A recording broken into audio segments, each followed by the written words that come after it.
Igualmente, en esta fecha, 15 de junio del año 2013, vamos a compartir con ustedes otro maravilloso tema de el conocimiento superlativo del ser entregado a nosotros por el avatar de la era, Maestro Samael Aún Weor.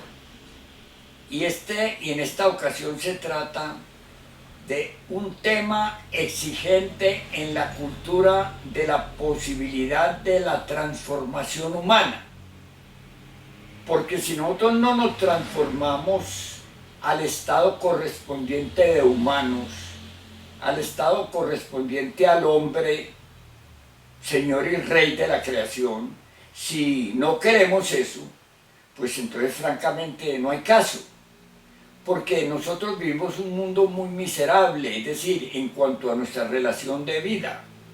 Nosotros nos sacrificamos inútilmente, y eso hay que entenderlo, porque no es posible que llegando a este estado de conocimiento, a esta altura de la posibilidad humana, nosotros nos quedemos rezagados como animales racionales.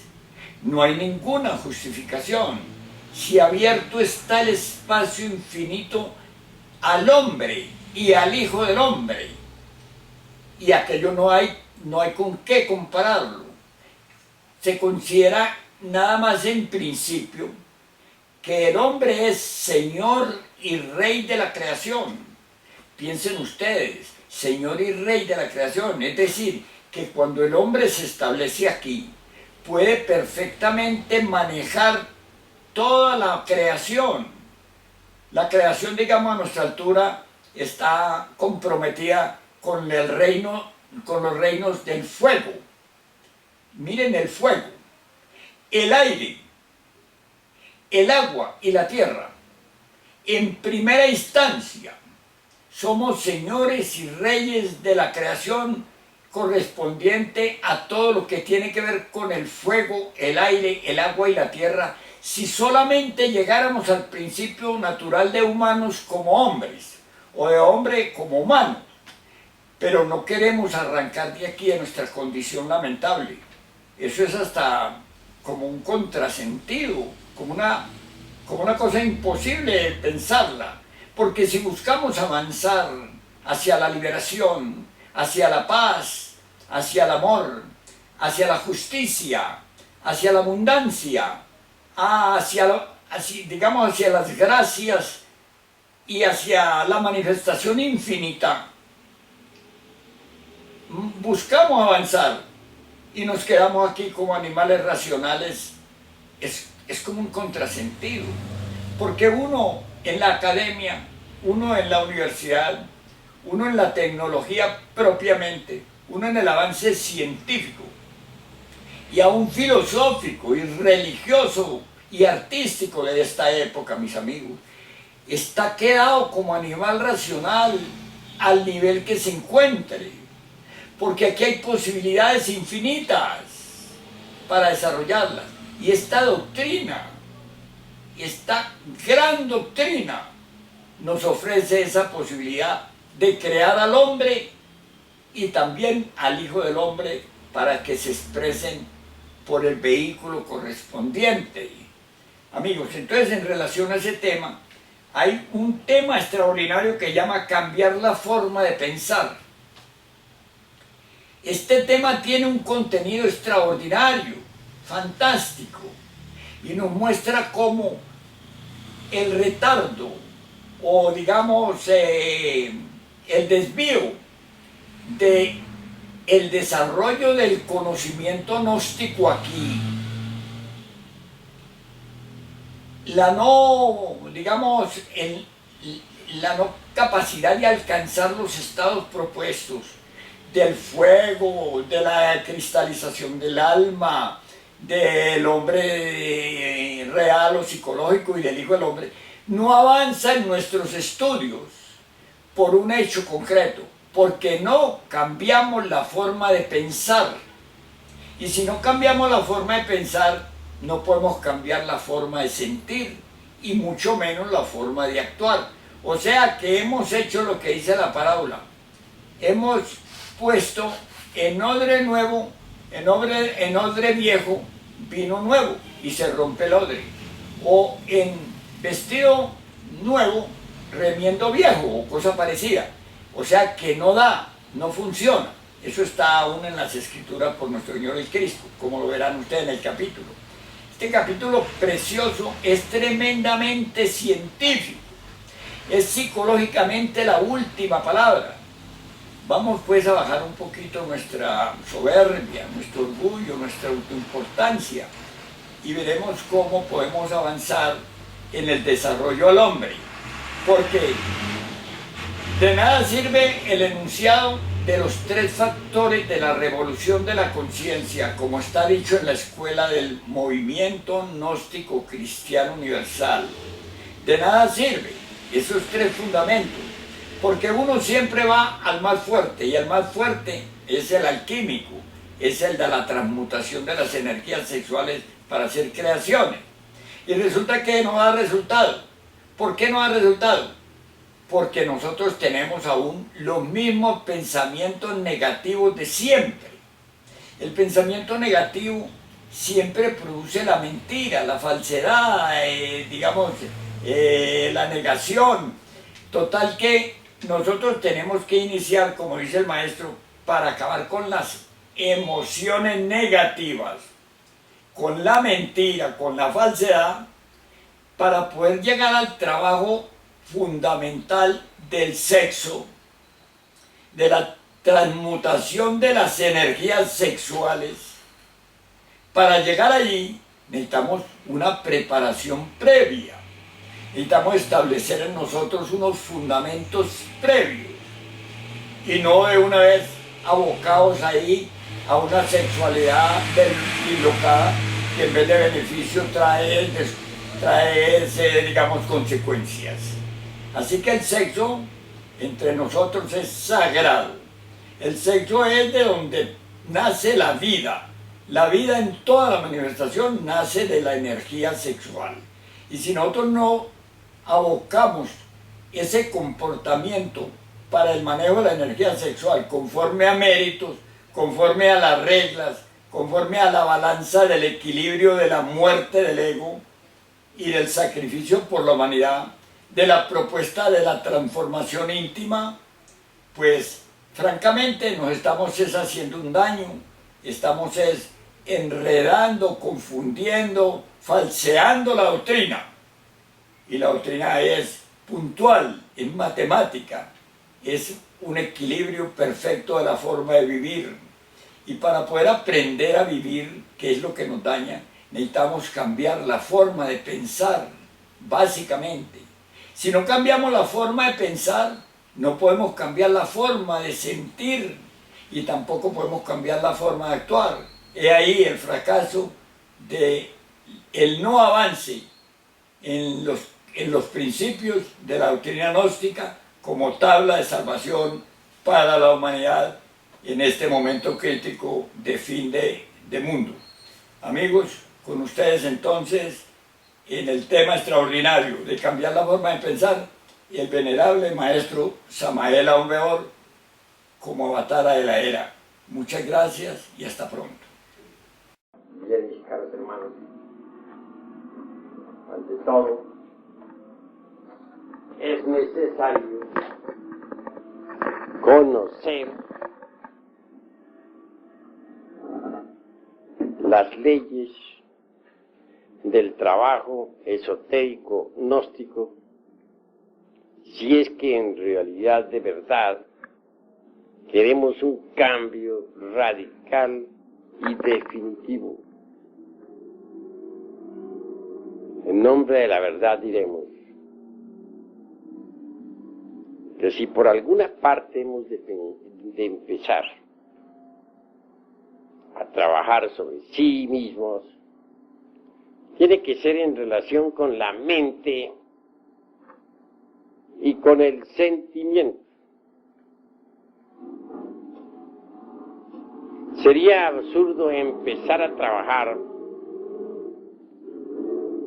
con el centro motor, por ejemplo, que como ustedes ya saben, se relaciona con los hábitos, costumbres costumbres y acciones de tal órgano, de tal centro.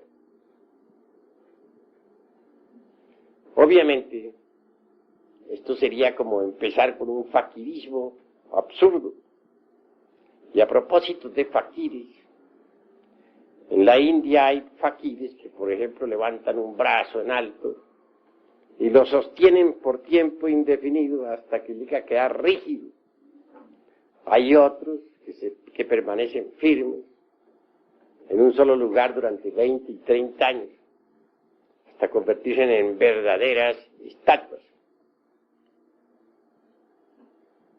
Mas, después de todo, ¿qué es lo que ganan esos faquires? Desarrollar un poco la fuerza de la voluntad, y eso es todo. No podemos pensar que ellos vayan a crear el cuerpo de la voluntad consciente. Es claro que no. No se puede recrear ningún cuerpo fuera de la novena esfera. Si fuera posible crear algún cuerpo en ausencia de la novena esfera, nosotros hubiéramos nacido pues del aire o de las aguas de algún lago o entre una roca. No seríamos hijos de un hombre y de una mujer, pero somos hijos en verdad de un hombre y de una mujer. Entonces la creación siempre se realiza en la novena esfera. Eso es obvio. Así pues, ningún fakir podría crear el cuerpo de la voluntad consciente lejos de la novena esfera.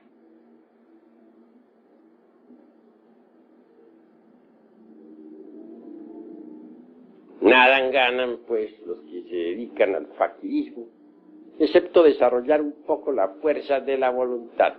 Y eso es todo. Empezar, pues, con el centro motor sería absurdo. Aún más, empezar a trabajar con el centro sexual sin tener una información correcta del cuerpo de doctrina gnóstica. Pues es absurdo, porque el que empieza en esas condiciones no sabe lo que está haciendo. Tiene conciencia clara del trabajo en la forja de los cíclopes. Puede caer, es obvio, en gravísimos errores. Recordemos que el primer centro, el intelectual, segundo, el emocional, el tercero, el motor, cuarto, el instintivo, quinto, el sexual. Existe también el sexto, que es la emoción superior, y el séptimo, el mental superior. Pero si empezáramos en realidad de verdad con los centros inferiores de la máquina orgánica, caeríamos en el error. Antes que todo en estos estudios, debemos empezar por los centros intelectual y emocional. Necesitamos en verdad cambiar nuestra forma de pensar. De lo contrario, marcharemos por el camino del error. ¿De qué serviría, por ejemplo, que ustedes asistieran a estas cátedras y no cambiaran su forma de pensar? Aquí se les dan muchos ejercicios esotéricos. Se les orienta doctrinariamente. Pero si ustedes no cambian su forma de pensar, ¿de qué sirve todo lo que aquí se les dé?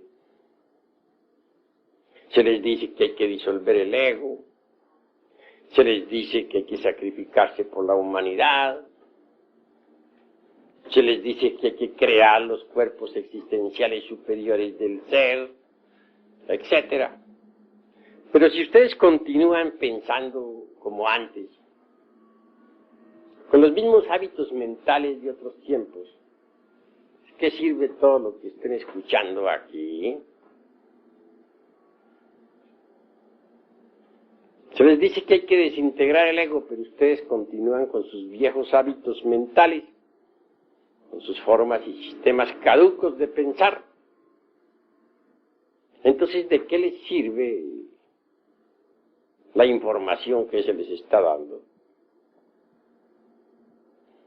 En las Sagradas Escrituras se habla muy claramente, y precisamente muy cerca de Juan el Bautista, sobre aquello del vino viejo y del vino nuevo.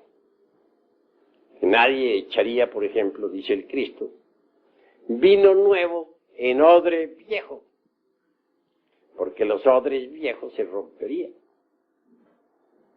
Sí, pues que para el vino nuevo se necesitan odres nuevos. También dice el gran Kabir Jesús, que a nadie se le ocurriría remendar o poner remiendo en ropa vieja,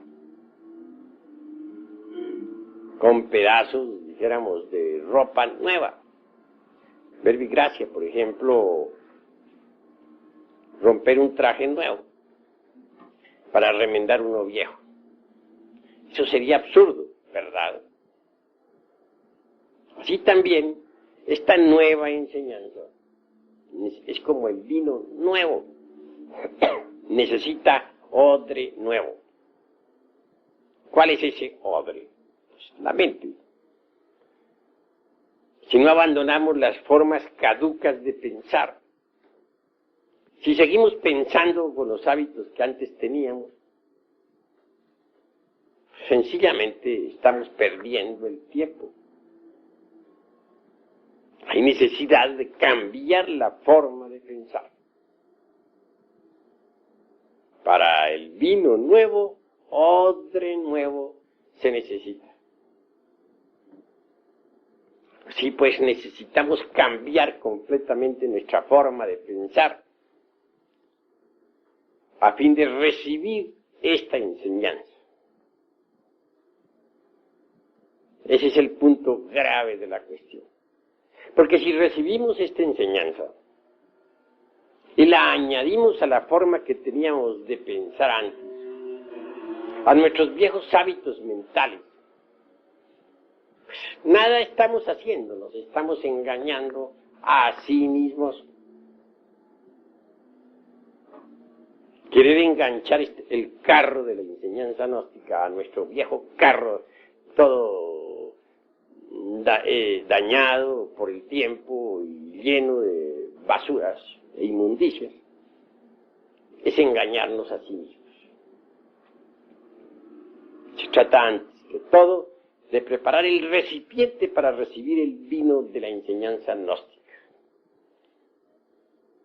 Ese recipiente es la mente. Solo así, con un recipiente nuevo, transformado, con un recipiente verdaderamente magnífico, se puede recibir ese vino de la enseñanza gnóstica. Y esto es lo que quiero que todos los hermanos vayan comprendiendo. Necesitamos que las emociones negativas sean eliminadas de nosotros. Porque esas emociones negativas, pues, no permiten un cambio de fondo. Es imposible transformarnos si aún poseemos dentro de nosotros emociones negativas. Nosotros tenemos que erradicar de nuestro corazón las emociones de tipo negativo, que son verdaderamente perjudiciales en todo sentido. Una persona que se deja llevar por emociones negativas se vuelve mentirosa en un 100%. Ya les había a ustedes contado en mi pasada cátedra el caso de un señor XX que actualmente se encuentra, podríamos decir, al borde de la muerte. Este buen hombre vino a tener pues una embolia cerebral. Motivo muy claro, lo repito, que alguien le malinformó que su hermana había sido víctima de un fraude. Tal informe fue después examinado y resultó falso. Mas este, que ama a su hermana, creyó pues en esa infundia difamante y la tomó tan en pecho que le dio una embolia cerebral. En estos momentos se encuentra al borde de la muerte. Vean ustedes ese caso. De manera que entonces las emociones negativas vienen a llevarnos al fracaso. Su hermana aún sigue convencida de que fue víctima del fraude. Y es obvio que calumnia a un inocente, pero ella está segura de que fue víctima.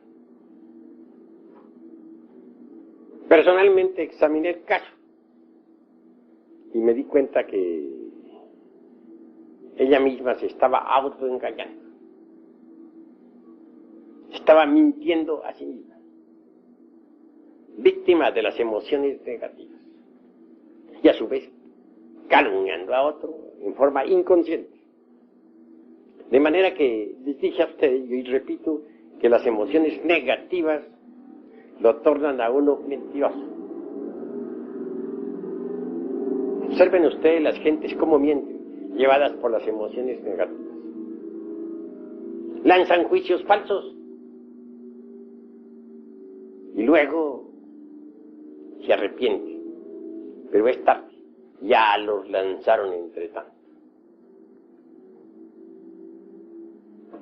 Así pues, debemos eliminar de nuestra naturaleza las emociones negativas. La mentira, ciertamente, es una conexión falsa. Lo normal es que la energía del Padre, la vida del anciano de los días, es decir, de nuestro ser interior profundo, fluya a través de la organización cósmica interior, hasta llegar a la mente. Pero si nosotros hacemos una conexión falsa, es como ya no puede fluir esa energía, es como si se cortara el alambre eléctrico. La energía eléctrica entonces no llegaría al foco, o a los focos que nos iluminan.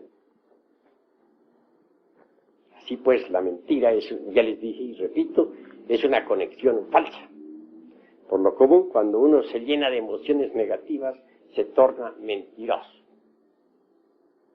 Es la realidad de los hechos. Si nosotros verdaderamente comprendemos todo esto, y empezamos por cambiar en nuestra forma de pensar y de sentir, bien pronto esto se reflejará en nuestras acciones. Una vez que uno ha cambiado su forma de pensar y sentir y actuar, entonces está perfectamente listo para empezar a trabajar con los misterios del sexo. Pero si queremos y ese es el error de algunos misioneros, que las gentes comiencen de una vez a trabajar con el Maituna en la novena esfera, sin conocer siquiera el cuerpo de doctrina, pues esto es absurdo. Que las gentes que no han cambiado su forma de pensar, que continúan con sus mismos hábitos, las gentes que tienen su misma forma de sentir, que son víctimas de las emociones negativas, pues no comprenden estos misterios del sexo y los profanan. Por eso es que Paracelso insiste en que primero que todo hay que conocer la ciencia, para luego entrar a trabajar en la novena esfera. Y tiene razón en esto Felipe Teofrastro Bombastro de Ongenay, Aureola Paracelso. Empecemos pues por cambiar nuestra forma de pensar y de sentir. Muchos reciben aquí enseñanzas esotéricas, se les da, pero continúan pensando como antes, como pensaban hace 20 años. ¿Qué sucede entonces? Estamos perdiendo el tiempo. Si se le da a la gente las enseñanzas para que se autorrealicen, para que cambien y continúan pensando como antes, obviamente, gracias, obviamente pues se marcha muy mal.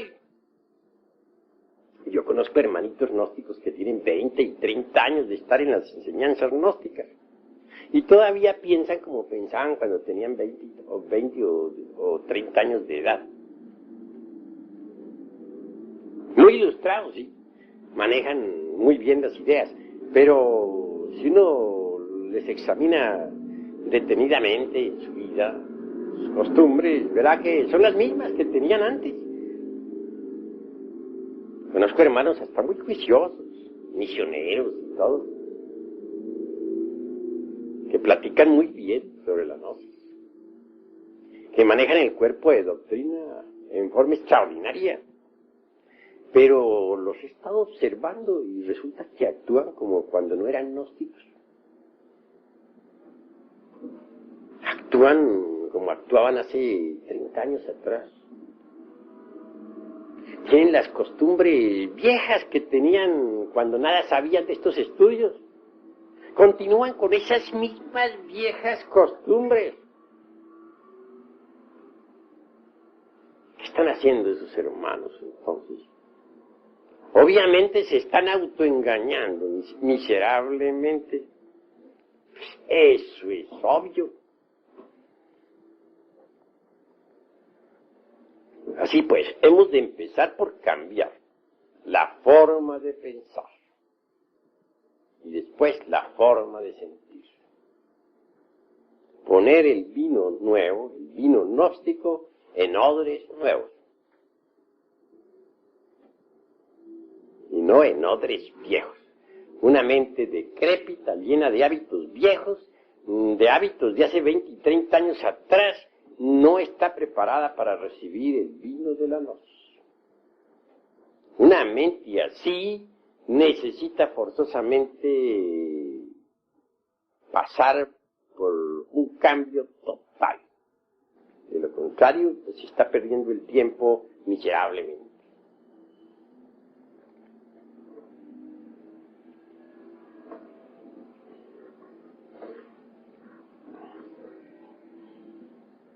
Con todo esto, ¿qué es lo que queremos saber? Pues despertar conciencia, ¿verdad? Eso es la verdad, eso es lo que queremos, despertar. En el mundo oriental no se ignora que la gente está dormida, nadie lo ignora. Pero en el mundo occidental la gente cree que está despierta. Y sin embargo hacen cosas que no quieren hacer. Se lanzan a la guerra, cuando no quieren ir a la guerra, pero siempre van, aunque no quieren. ¿Por qué? Porque están hipnotizados. Ustedes saben que a un sujeto hipnotizado, por ejemplo, le ordenamos que vaya a matar a alguien, va y lo mata. Y eso ya está previsto en el Código Penal de todos los países de la Tierra. Así también sucede con las gentes de todas las latitudes. Están hipnotizadas, pero creen que están despiertas. Y se les dice que ha llegado la hora de ir a la guerra. Van a la guerra. No quieren ir, pero van. ¿Por qué? Están hipnotizadas. Y el hipnotizado está. Eso es gravísimo. Tremendamente cierto. Que necesitamos salir del sueño hipnótico. Eso es verdad, pero bueno, vamos a ver cómo salimos del sueño hipnótico. Si estamos contentos con nuestros hábitos mentales, nuestros sistemas de razonar, con nuestros hábitos sentimentales, con nuestros distintos hábitos o costumbres adquiridas por la herencia y por la familia. entonces, aunque estemos escuchando aquí en esta sala las enseñanzas, sencillamente estamos perdiendo el tiempo. Pregúntense ustedes a sí mismos, ¿para qué han venido? ¿Con qué objeto están ustedes reunidos en esta sala? Si están aquí reunidos por mera curiosidad, vale más que no hubieran venido. Si de verdad los anima el anhelo de cambiar, pero continúan muy contentos con sus viejas normas de pensar, sencillamente se están autoengañando. Si es que ustedes quieren enganchar el carro de la gnosis a su viejo tren carcomido por el tiempo y podrido hasta el tuétano de los huesos, pues están haciendo un juego muy tonto que a nada les conduce. Así pues, no nos engañemos a sí mismos. Si ustedes quieren cambiar, seamos serios. Y empecemos por cambiar nuestra forma de pensar. Cada cual tiene una forma de pensar. Y cada cual cree que su forma de pensar es la más correcta. Pero en realidad, de verdad, las diversas formas de pensar de cada cual, o de todos en conjunto, de correctos no tienen nada, puesto que están hipnotizados. ¿Cómo puede pensar correcto una persona que está hipnotizada? Pero ustedes creen que están pensando correctamente. He ahí su error. Sus hábitos mentales no sirven. Si es que quieren cambiar, bueno, aquí tienen la enseñanza nueva. Aquí tienen el vino de la gnosis. Pero, por favor, traigan odres nuevos para ese vino. No odres viejos. Porque el vino nuevo rompe los odres viejos.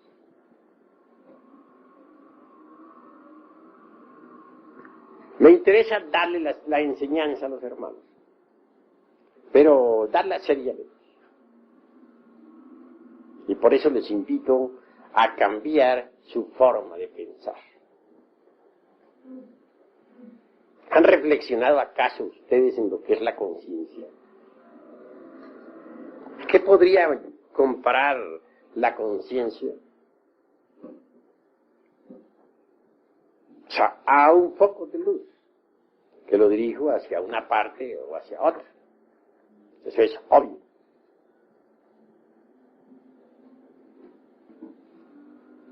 La conciencia debemos aprender a colocarla donde debe ser colocada. Donde esté nuestra conciencia, allí estaremos nosotros. Ustedes que me escuchan en estos momentos, ¿están seguros de que la conciencia de cada uno está aquí? Si está aquí, me place. Pero estamos seguros de que está aquí. Puede ser que esté en este momento en la casa. Puede ser que esté en la cantina.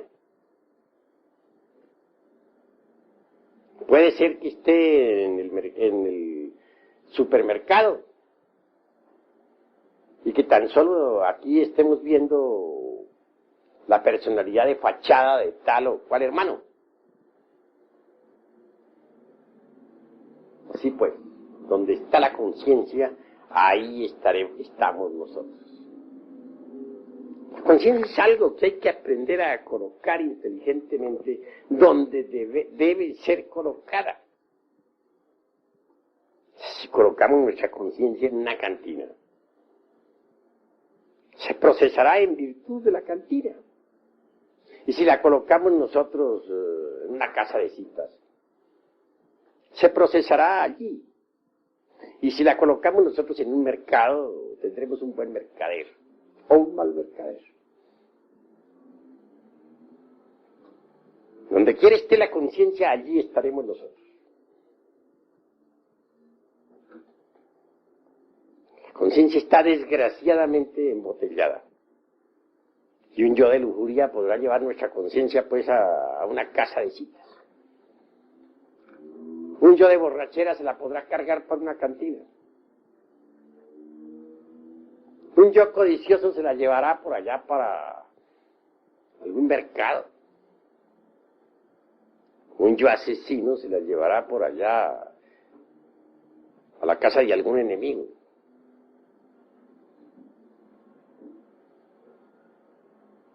Etcétera. ¿A ustedes les parece acaso correcto no saber manejar la conciencia?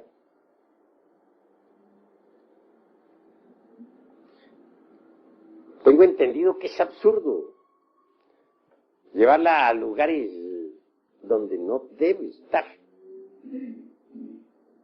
Eso es obvio.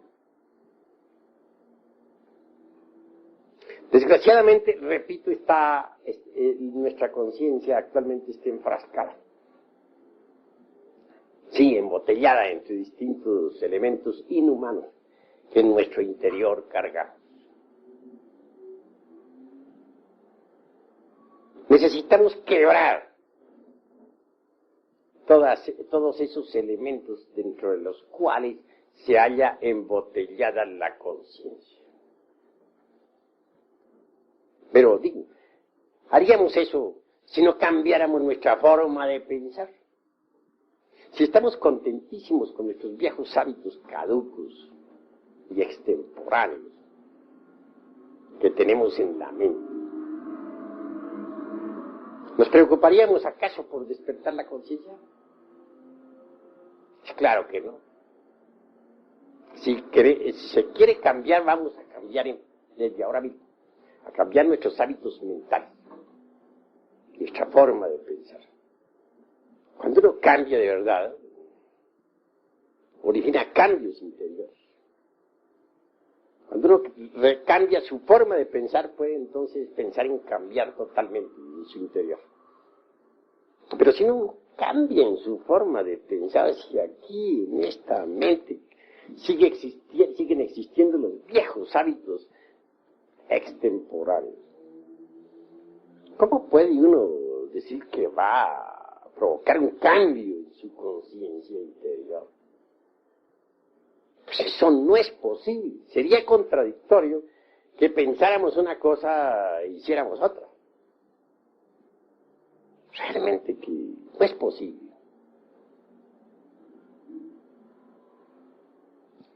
Así que necesitamos hacernos dueños de nuestra propia conciencia, colocarla donde debe colocarse, ubicarla donde debe ubicarse, aprenderla a poner en un lugar. Los diversos agregados psíquicos que nosotros tenemos, en modo alguno son dignos.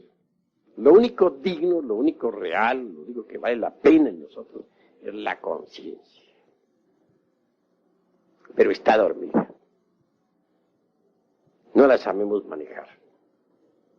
Los agregados psíquicos se las llevan para donde ellos quieren. Nosotros realmente no sabemos usarla. Y eso es verdaderamente lamentable. Si queremos un cambio, pero un cambio de fondo, debemos también ir aprendiendo a saber qué cosa es eso que se llama conciencia. En el mundo oriental se nos ha dicho que antes de que nazca en nosotros el Bodhisattva, debe surgir en nosotros el Bodhisattva. Pero bueno, ante todo, ¿qué cosa es eso que se llama Bodhisattva? Algunos de ustedes sabrán y otros no sabrán. Blavatsky dice que un maestro que posea los cuerpos causal, mental, astral y físico es un bodhisattva. Que el alma humana o alma causal vestida con tales cuerpos es un bodhisattva. Ella hace plena distinción entre el maestro en sí, que es Atman Buddhi, o sea, el íntimo y la alma conciencia, y el bodhisattva, que es el alma humana revestida con los cuerpos existenciales superiores del ser. Pero el budismo del Mahayana, o mahayánico, es más exigente. No reconoce como bodhisattva sino a aquellos que se han sacrificado por la humanidad a través de sucesivos mahamvantas.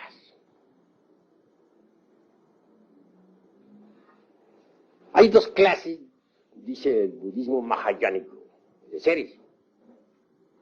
Los unos, por ejemplo, serían los budas pradyekas y los aspirantes a budas pradyekas, que son los sravakas.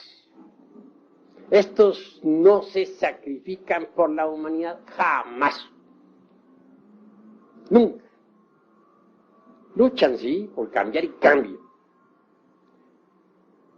Pero nunca dan su vida por sus hermanos. Y claro, jamás tampoco encarnan al Cristo íntimo. Los otros son los bodhisattvas verdaderamente. Aquellos que han renunciado a la felicidad del nirvana por amor a la humanidad. Aquellos que en distintos mahamvantaras han entregado su sangre por la humanidad. Que pudiendo vivir felices en el nirvana han renunciado a cualquier felicidad por sus hermanos en la tierra. Son ellos los únicos que verdaderamente pueden encarnar al Cristo. Pero bueno, volvamos a esto del bodhisattva. ¿Qué cosa es el bodhisattva? Es la conciencia ya despierta, desarrollada, convertida en el embrión áureo. Es la verdadera armadura argentada que nos puede proteger de las potencias de las tinieblas,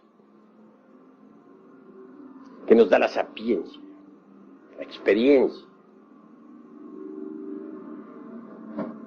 Antes de que surja un bodhisattva dentro del interior de alguien, surge el bodhisattva, es decir, la conciencia despierta y desarrollada. Vean ustedes cuánto vale, pues, ese don que se llama conciencia.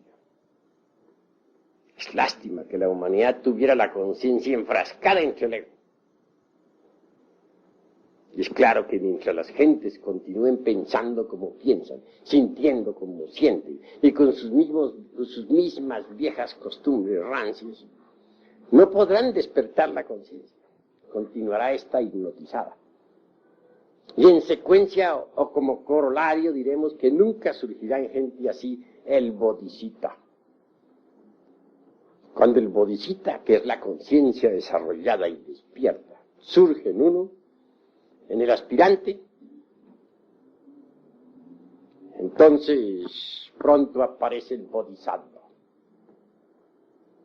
Obviamente el bodhisattva se va formando dentro del clima psicológico del bodhisattva. Es grandioso el bodhisattva.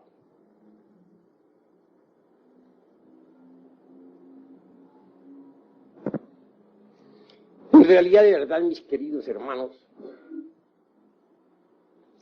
es grande cuando uno verdaderamente cambia su forma de pensar. Porque entonces, y solo entonces, trabajará para despertar la conciencia. Entonces, y solo entonces, hará un trabajo serio que lo conduzca al nacimiento del bodhisattva. Antes no es posible. Vivimos en un mundo desgraciadamente doloroso. Todos ustedes están llenos de dolor, de sufrimiento. Felicidad no existe en este mundo. No es posible. Mientras haya ego, tiene que haber dolor. Mientras continuemos con nuestra forma rancia de pensar, no podremos ser dichosos. Mientras seamos víctimas de las emociones negativas, cualquier género de felicidad se hace imposible. Nosotros necesitamos en verdad llegar a la felicidad. No podríamos nosotros conseguir tal logro si no despertáramos la conciencia. Y nunca despertaríamos la conciencia si continuáramos con la forma que tenemos actualmente de pensar. Así pues que primero miremos cómo estamos pensando.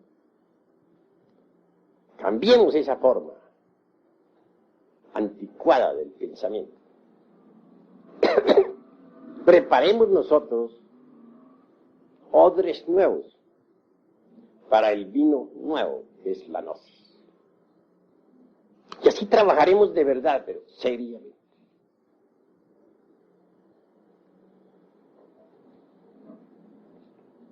Este mundo en sí mismo es el producto de la ley de la originación. Este mundo se sostiene con las leyes de causa y de efecto, que son las leyes del karma. También se les llama leyes de acción y consecuencia. Tal acción, tal consecuencia. Este es un mundo bastante complejo. Es un mundo de asociaciones, combinaciones múltiples, dualismo incesante,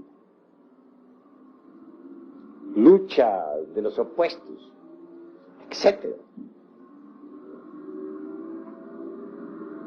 En estas circunstancias no es posible que exista en este mundo la felicidad.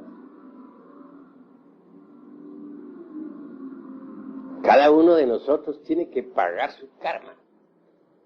Estamos llenos de deudas. Y ese karma obviamente nos trae mucho dolor, mucha amargura. No somos dichosos.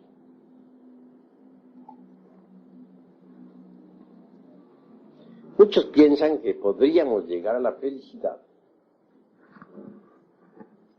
a través de la mecánica de la evolución.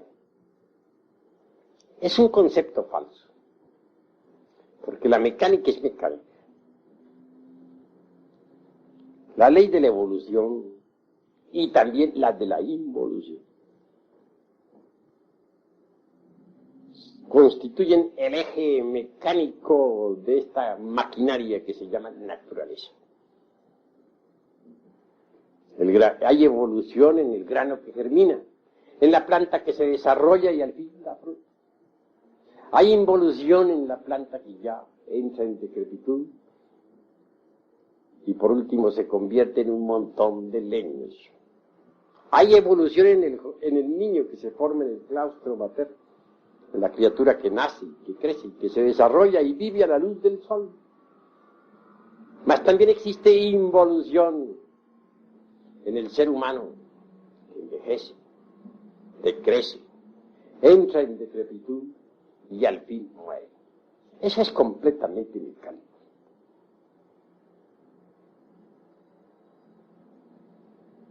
Mecánica es la ley del karma también, en cierto sentido.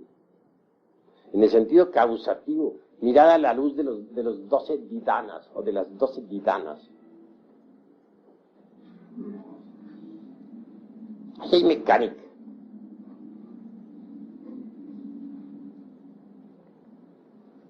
Nosotros necesitamos libertarnos precisamente de la ley del karma.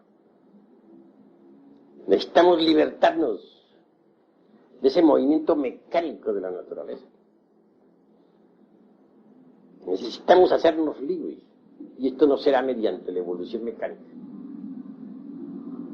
Cualquier evolución mecánica se procesa de acuerdo con las leyes de causa y efecto, con las leyes de las asociaciones, de las combinaciones mutuas, etc. Lo que es mecánico es mecánico. Nosotros necesitamos libertarnos de la ley de la evolución y también de la ley de la involución. Necesitamos dar el gran salto para caer en el vacío iluminador.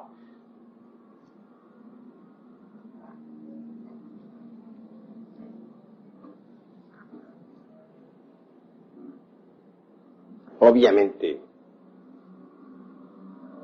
existe pues una antítesis entre la teoría de la relatividad que predicara un Einstein y el vacío iluminador. Lo relativo es relativo. La maquinaria de la relatividad funciona con la ley de los opuestos, con el dualismo, etc. Mientras, en la lucha de las antítesis hay dolor. Y eso no es felicidad. Si queremos la auténtica felicidad, debemos salirnos de la ley de la mecánica esta de la relatividad. Dar el gran salto, repito, para caer entre el seno del vacío iluminador.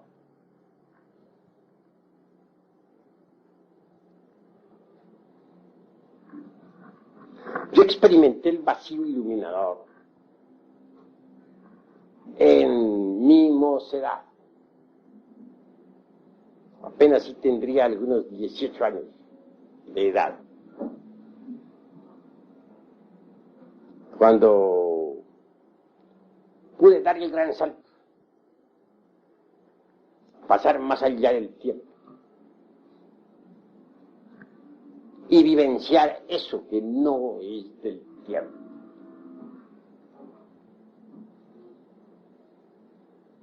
Eso que podríamos llamar la experiencia del prajna paramita, en su más crudo realismo. No está de más enfatizarles a ustedes la noticia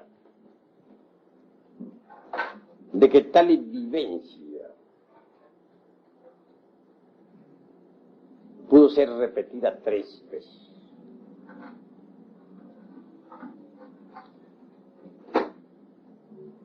Supe entonces lo que era el sunyata. Lo pude vivir. En el vacío iluminador no existe dualismo conceptual de ninguna especie. La maquinaria de la relatividad no funcionaría en el vacío del iluminador.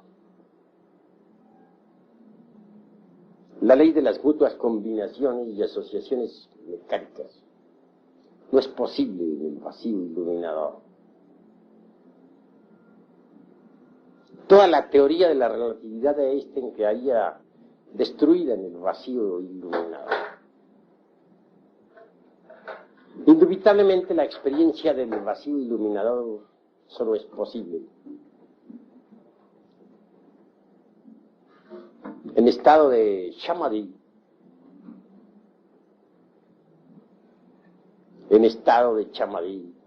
o como se dijera también en el estado del prajna paramita.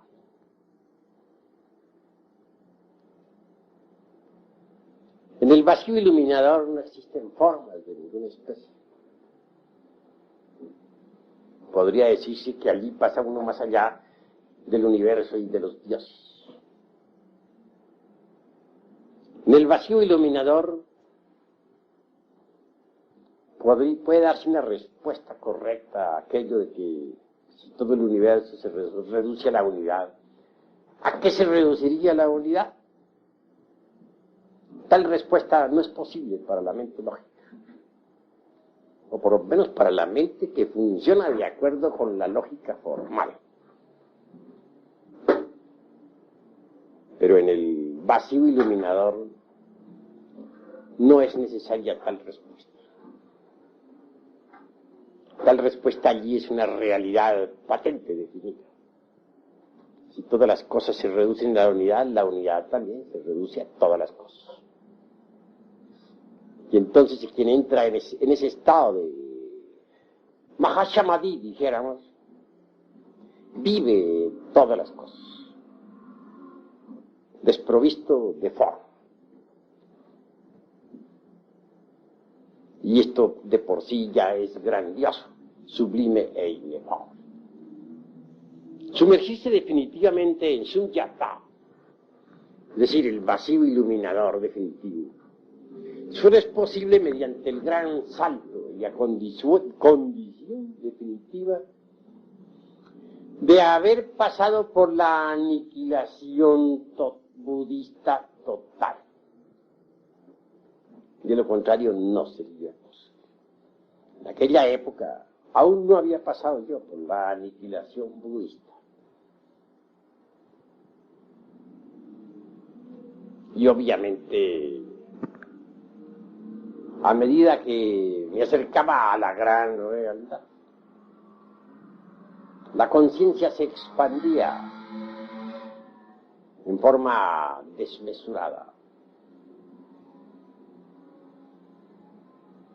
Es obvio que en esta situación, no habiendo pasado por la aniquilación budista, sentí indecible terror, motivo por el cual regresé al universo de la relatividad de Einstein. Repito, 3 veces experimenté con el vacío iluminador. Y supe en el Sunyata, experiencia trascendental vivida, que hay más allá del vacío algo. ¿Qué? Eso que se llama talidad. La gran realidad.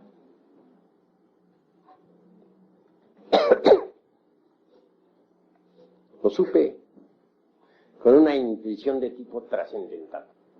Porque en el terreno de la intuición, o dentro del mundo de la intuicionalidad, hay distintos grados de intuición.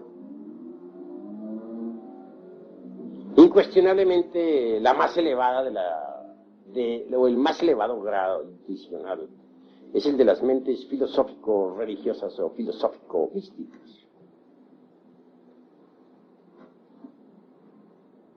Es el tipo de intuición que corresponde al prajna paramita. Tal facultad, pues, me permitió saber que más allá del mundo del vacío iluminador está la gran realidad.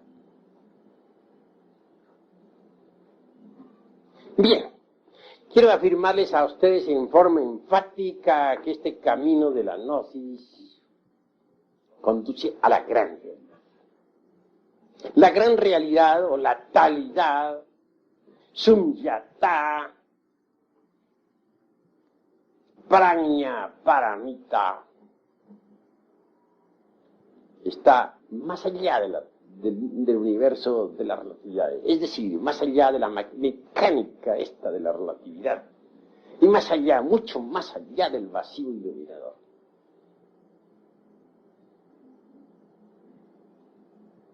Es decir, la talidad trasciende a estos dos opuestos que yo llamaría mecánica de la relatividad y vacío iluminador. No es el vacío iluminador la última palabra, es la antesala de talidad, es decir, de la gran realidad.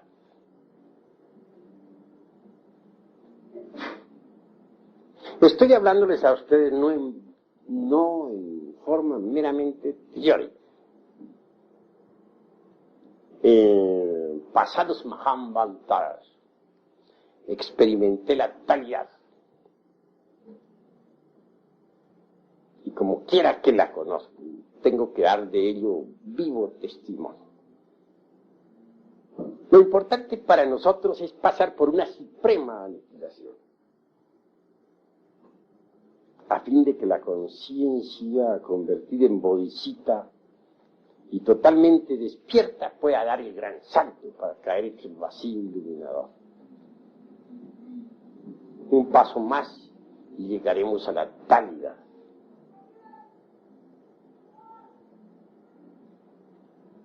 Pero, como les digo, debemos empezar por cambiar nuestra forma de pensar, para trabajar correctamente sobre sí mismos,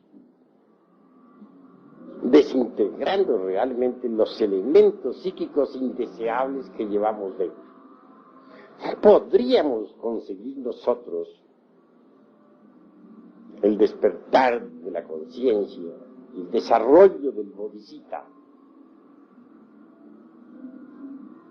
si antes no cambiáramos nuestra forma de pensar.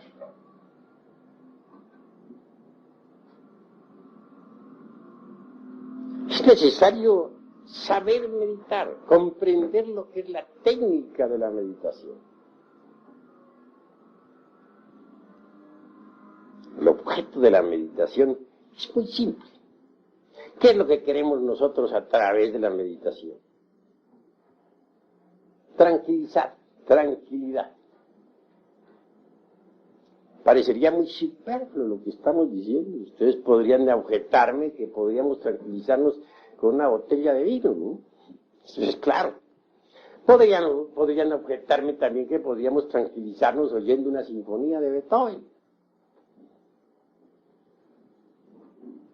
Eso podrían ustedes decirme. Pero en realidad, de verdad, conseguir la tranquilidad es lo más difícil que ustedes imaginarse puedan. Nadie podría tener tranquilidad mental, tener su mente en santa paz, si no ha eliminado de su centro intelectual el pensar caduco y extemporáneo que carga. Nadie podría tener paz en su corazón si no hubiese eliminado de sí mismo previamente las emociones negativas y perjudiciales. Así que cuando un gnóstico, un arat gnóstico se sumerge en meditación, busca tranquilidad. En esos instantes se propone trabajar sobre algún elemento inhumano que haya descubierto en sí mismo mediante la autoobservación.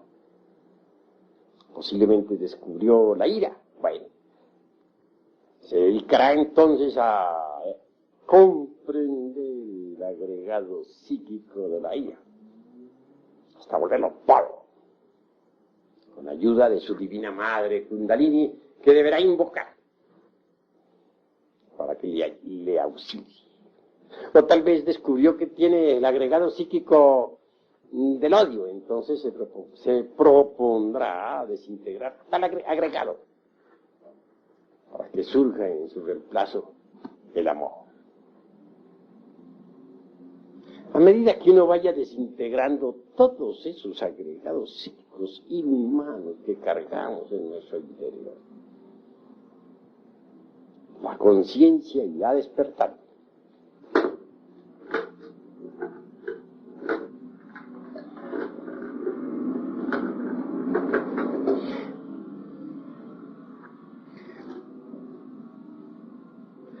Mucho se habla en la gnosis sobre el sexo, pero debemos primero cambiar nuestra forma de pensar para que tengamos una rica información, para que nos hagamos más conscientes de la enseñanza. Solo así trabajaremos con éxito en la fragua encendida de Vulcano.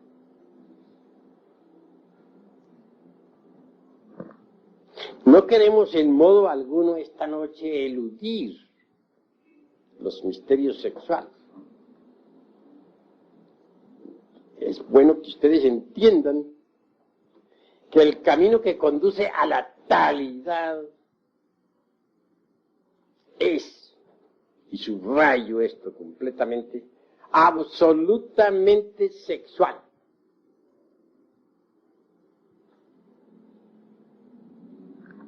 Y esto hay que entenderlo. Incuestionablemente un soltero, una soltera pueden disolver a base de mucha comprensión un 50% de agregados psíquicos, siempre y cuando se apele a la Divina Madre Kundalini durante la meditación. Pero hay elementos psíquicos muy pesados que corresponden al mundo de las 96 leyes. Estos no se desintegran sino exclusivamente con el molinillo eléctrico de los físicos, con la suástica en movimiento, que genera determinado tipo de electricidad sexual trascendente. Obviamente, pues, la mujer serpiente, o sea, la princesa Kundalini, la divina madre cósmica, es reforzada mediante ese tipo de electricidad. Entonces puede, con su poder desintegrar atómicamente los elementos psíquicos más pesados, en los cuales está embotellada la conciencia. Así poco a poco llega el instante en que la conciencia queda completamente liberada y despierta y lista para dar el gran salto y caer en el vacío iluminador, que es la antesala de la gran realidad. En este mundo se nos ha criticado demasiado porque ponemos énfasis en el sexo. Muchos suponen que hay muchos caminos que puedan conducir a la gran realidad. Obviamente que cada cual es muy libre de pensar como quiera. Pero en nombre de la verdad, y con experiencia mística directa, acumulada en el fondo de mi conciencia a través de sucesivos Mahamvantaras, puedo decirles que el camino que conduce directamente a la gran realidad, a la talidad, más allá del vacío iluminador y de la mecánica de la relatividad, es absolutamente sexual en un 100%. Quienes disienten en esta cuestión revelan con ese proceder psicológico desconocimiento de la cruda realidad. Es obvio que quien ha tenido verdadera experiencia en estas cuestiones a través de sucesivos Mahamvantaras sabe muy bien que así es, que no es posible de escaparse definitivamente de la mecánica esta de la relatividad por otra puerta o por otro camino que no sea el directo, el que lleva a la gran realidad. Sunyata es un término budista muy interesante que nos indica perfectamente la experiencia mística, vida, del que no solamente ha experimentado el vacío iluminador. Repito, dentro del terreno estrictamente místico budista, disiento con muchos místicos budistas ortodoxos que ponen el vacío iluminador como el máximo. Nosotros los gnósticos vamos más allá de la mecánica de la relatividad, más allá de esta maquinaria de la teoría de la relatividad de un Einstein, fundamentada en el dualismo conceptual. Y también mucho más allá del vacío iluminador.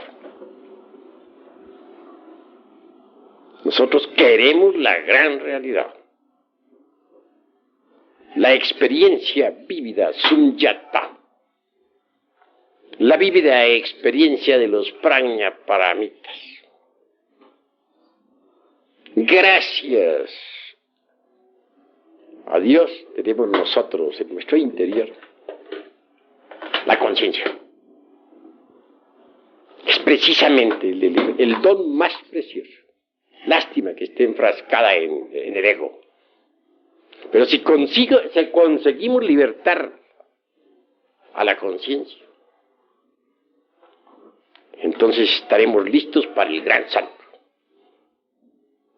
para el salto supremo. Una conciencia libertada es una conciencia que puede sumergirse entre la gran realidad de la vida libre en su movimiento. Esta gran realidad es felicidad inagotable, más allá del cuerpo, de los afectos y de la mente. Es una felicidad imposible de describir con palabras. Todos queremos la felicidad y no tenemos la felicidad. Necesitamos ser felices, pero no es posible ser felices en un mundo de combinaciones. No es posible ser felices dentro de esta maquinaria de la relatividad. Recuerden ustedes que el ego es tiempo, que el ego es un libro de muchos tomos y que está expuesto a las leyes de causa y efecto. Es hora de que pensemos en libertarnos del karma, en libertarnos de este mundo doloroso, de esta maquinaria tan infernal. Es hora de que pensemos nosotros en la dicha verdadera de la gran realidad. Por eso les invito esta noche a cambiar su forma de pensar. Si ustedes cambian por su trabajo sobre sí mismos para libertar la conciencia. Pero si ustedes no cambian su forma de pensar, si solamente quieren esta doctrina para engancharla a su tren,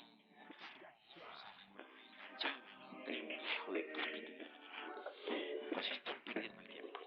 Yo quiero trabajar flexible para ustedes. Sí, mis caros hermanos, hasta aquí la plática de esta noche. Sin embargo, hay algo que debo añadir antes de cerrar esta plática. Necesitamos que ustedes aprendan a meditar profundamente, que sepan meditar. Cuando uno ha conseguido, pues, una verdadera concentración, llega a una verdadera dicha. Vean ustedes, si yo no hubiera tenido en vida la experiencia del vacío iluminador, allá en mi mocedad, no estaría hablándoles ahora en la forma que les estoy hablando. Esa experiencia vívida jamás se borró de mi conciencia, ni de mi mente, ni de mi corazón. Es posible que en un samadhi de estos, es decir, en una práctica de meditación profunda, pueda la conciencia de un ser humano escaparse de entre el ego para experimentar la dicha del vacío iluminador. Es obvio que si lo consigue, trabajará con gusto sobre sí mismo, trabajará con ardor, porque habrá experimentado ciertamente en ausencia del ego eso que es la verdad, eso que no es del tiempo, eso que está más allá del cuerpo, de los afectos y de la mente. Aquí les he enseñado una forma sencilla de meditar, porque hay un tipo de meditación que está dedicado a la autoexploración del ego, con el propósito de desintegrarlo, de volverlo ceniza. Pero hay también otro tipo de meditación que tiene por objeto llegar algún día a la experiencia de lo real. Ojalá lo lograran ustedes, para que se sintieran animados interiormente y trabajaran sobre sí mismos. Sin embargo, conceptúo que es necesario tener algún mantra que les sirva. El mantra que les voy a dar esta noche es muy sencillo. Ya les di una palabra de ese mantra en una pasada plática y ustedes lo recordarán. Gate. Pero esta noche les voy a dar completas las palabras de todo el mantra. Gate, gate, para samgate, bodhi, swaha.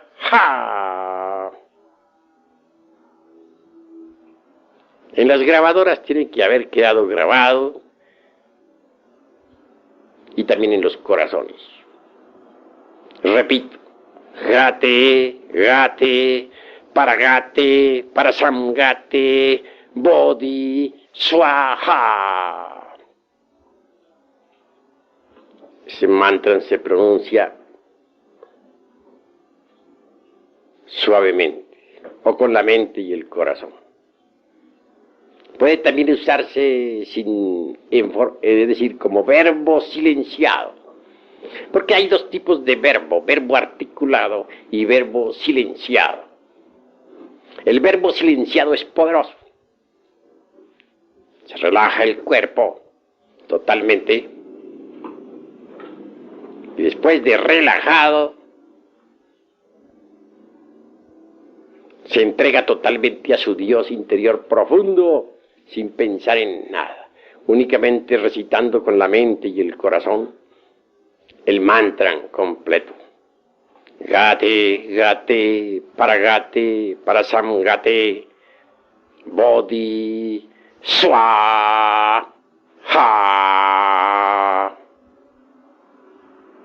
La meditación debe ser muy honda, muy profunda. Los ojos cerrados, el cuerpo relajado, entregados completamente a su Dios interior.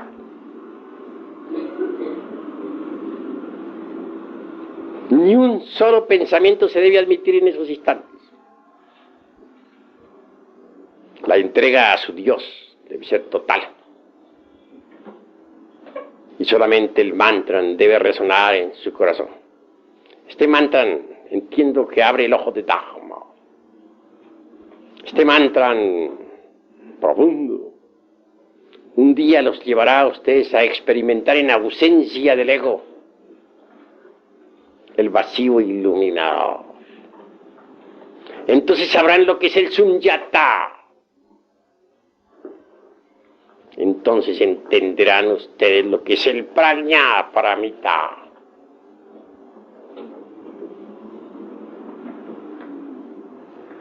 Perseverancia es lo que se necesita. Con este mantra podrán ustedes llegar muy lejos. Conviene experimentar la gran realidad alguna vez en la vida, porque así se llena uno de ánimo para la lucha contra sí mismo. Esa es la ventaja del sunyata. Esa es la ventaja más grande que existe en relación con la experiencia de lo real. Y para que esta noche se aproveche la meditación y el mantra como es debido, vamos a entrar un rato en meditación con el mantra